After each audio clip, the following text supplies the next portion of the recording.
My name is Maddox with the Maddox Law Firm. I want to speak to you today about investigation and specifically why you should not become an investigator in your own case. Here are the four main reasons.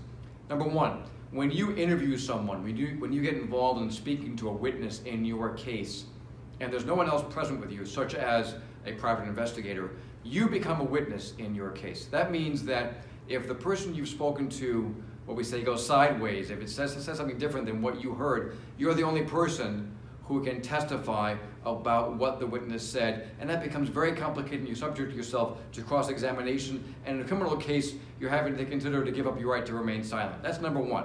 You become a witness in your case. Number two, in a criminal matter, if you get involved in investigation, if you get involved in acquiring evidence, handling evidence, and speaking to witnesses, you can be charged, depending on what happens, with witness intimidation or tampering with evidence. On the civil side, it is called spoliation of evidence because evidence can be damaged and then that can be used against you in a civil trial.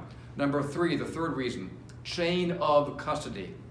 In managing evidence, we like to have a nice even chain of what happens with the object, the physical evidence in your case. We want to trace it all the way back. The more hands that touch it, the more places it goes, the more places it gets stored, the more that chain of evidence becomes damaged or even broken, and that can seriously impact the quality of that evidence. Finally, common sense. You're not trained to be an investigator. You don't understand all of the evidentiary rules, the rules of evidence. You don't understand forensics, and you don't understand the complex facts that may be combining in strategy to get to a successful conclusion of your case. So those are the four main reasons why you should not try to do it yourself and become an investigator in your case. Make sure that your law firm is experienced in conducting investigation, gathering evidence, and making sure that everything is as conclusive and reliable as possible for the trial of your case.